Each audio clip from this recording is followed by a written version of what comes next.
Damn, so Attack on Titan 2 seemingly just got some pretty bad news. Now, there's still millions of fans of the Attack on Titan franchise out there after the conclusion of the Attack on Titan manga and the anime over the last few years. And a lot of fans have been clamoring, hoping, and waiting for the potential idea even of an Attack on Titan return with a sequel series, without spoilers, but specifically after the end of the Attack on Titan anime and manga, there was a scene that was in the end that had some fans hopeful that potentially someday Attack on Titan may return. But after this news that we got fairly recently from the creator of Attack on Titan, it looks like that ain't ever happening. Let's talk about it. And before we continue, hit that subscribe button and that bell so you get notified on anything and everything in the world of anime and manga. I got your covered, just hit them buttons. Yes, people, despite the fact that the Attack on Titan series has ended some time ago, a lot of people are still waiting and hoping and wishing that Attack on Titan would continue some given day, because it has a core fan base. It has a solid fandom that pretty much has still been wanting more. Which, don't get me wrong, that's definitely the traits of a story that is of quality. That is definitely the traits of a story that at the very least has captured in one way or another the interest of the readers or viewers for the anime. Although admittedly there is another side of the fandom that has kind of felt for some time now that, yo, there's no reason for an Attack on Titan sequel. There's no reason for Attack on Titan to continue, simply because, yeah,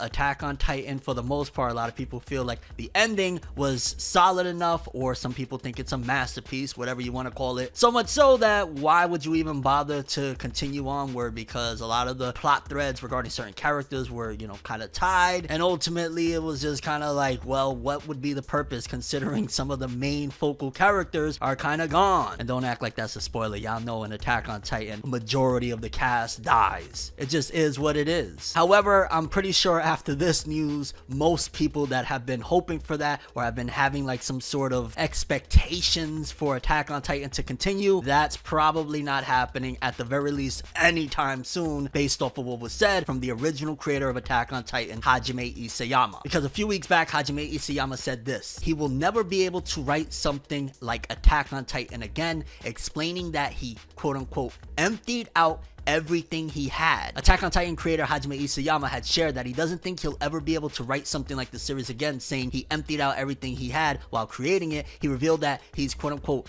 not working right now and no longer draws on a daily basis, only occasionally doing illustrations, autographs, or small collaborations. Isayama explained that even if he weren't busy trying to create a new story, would feel like reusing pieces of Attack on Titan. For him, the series was a once-in-a-lifetime work where he poured everything out until nothing was left. He said, "I gave it all of what I had inside of me with Attack on Titan. If I try to write something, there will be a lot of similar aspects that will seem repetitive." Keep in mind that Attack on Titan, again, it spanned for a pretty lengthy amount of time. And you got to think for a second that Attack on Titan was a monthly series with, you know, 40 some odd pages per chapter, a lot of extensive detail, a lot of foreshadowing that had to be revealed later on, a lot of work in general, because most people don't know that when creating large beasts like, you know, the Attack on Titan Titans, so to speak, or like in general, think like Kaiju number 8, so to speak, those type of monsters, that is a lot of work. It's not easy as what some people might think, because those are very large creatures that takes a lot of time to draw, a lot of effort. And I mean, if you've ever seen Attack on Titan and you've seen what the Titans look like, yeah, that's a lot of extensive detail. So alone, the amount of time, the amount of pressure that had to have been on Isayama's shoulders, because you got to think again, this series in particular,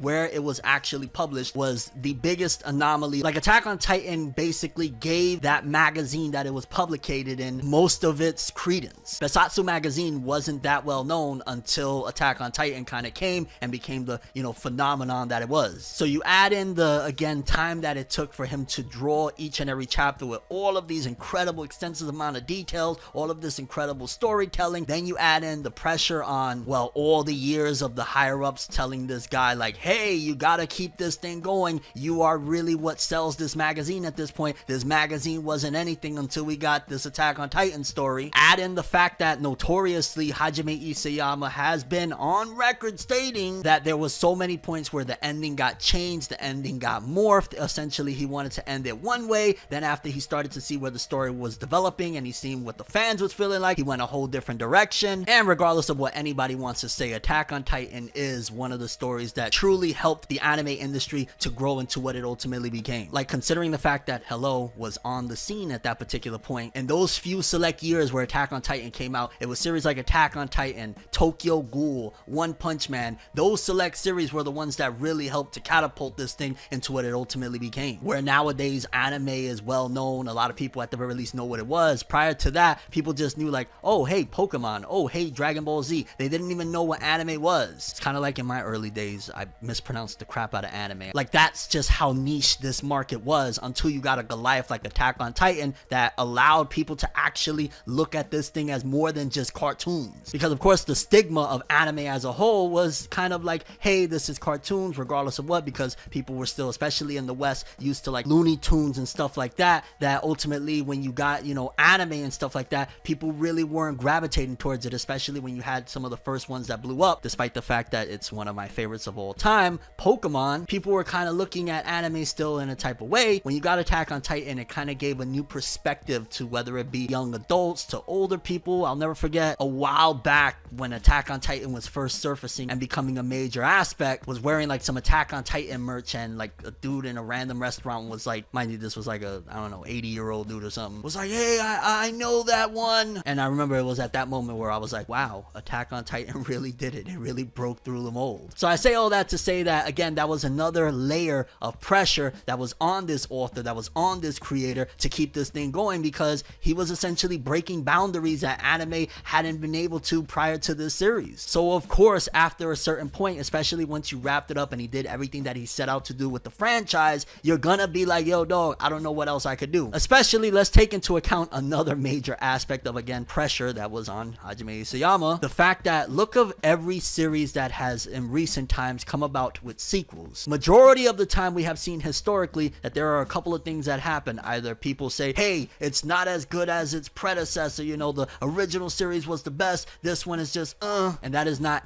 any shot at any series. You go from anywhere from Dragon Ball Super to Boruto to even the 7 Deadly Sins, you know, Four Knights of the Apocalypse. Majority of people say that the first series is the best, and the sequel, you know, people really, well, for the most part, they don't give it the credit that it's due, because some of these series are actually really good. On top of the fact that Attack on Titan was one of the highest selling, and is one of the highest selling series of all time. It shattered records, especially considering the fact that it was more of a darker tone of a story. It wasn't, you know, something that was easily digestible for a mainstream audience, and yet somehow it still went to the mainstream. So being able to do what it did prior, would an Attack on Titan sequel be able to maintain those type of sales? The honest answer is probably not. We've seen whether it had the most hype or not. A series like, you know, Dragon Ball Super, it doesn't sell like Dragon Ball did back in the days. Boruto, it doesn't sell like Naruto did back in the days. Four Knights of the Apocalypse doesn't do like what the 7 Deadly Sins did back in the day. So there's probably a certain level of protecting the legacy of Attack on Titan and protecting his legacy as well, of like, yeah, I could, you know, put out another one, or I could actually just sit back and live off the residuals and everything else, because he accomplished a lot with it. I guess another equivalent example would be like,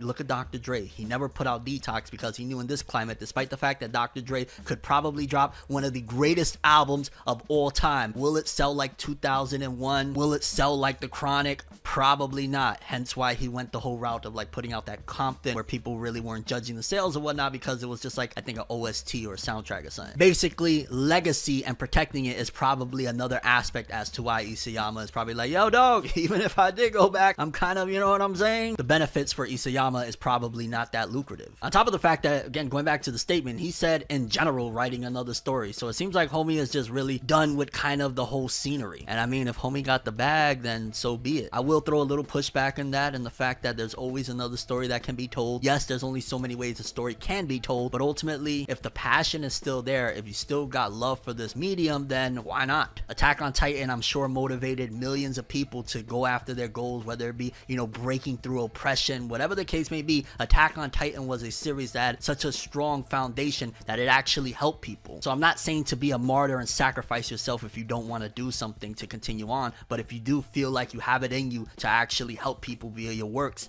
just do it. And again, that's nothing towards Isayama in a negative fashion. I'm just saying that's why some creators keep on going. It's not necessarily always about, oh, I need another bag, oh, I need the money. Sometimes it's as simple as, this work makes me feel good, it makes other people feel good, I'm gonna do it. But let me know what you guys think about this. Do you feel like Isayama is 100% in the right to do what he wants? I mean, I think that's kind of rhetorical, like, let the man do what he wants. And hypothetically speaking, if he did at some given point in the distant future decide to return to this story, where do you think it'll go? Again, it was kind of left with an open door of possibly, you know, a futuristic story, and I think depending on the times, depending on the political climate, so to speak, there might be a story to be told down the road. I mean, look at the way the world is right now with everything that's going on. I'm sure there's something that Attack on Titan, which has always historically touched up on a political aspect, could actually commentate on and do very well the way Hajime Isayama has always done. But that's all I have for this one. I'm Tim. As always, people, have an awesome day. Peace in.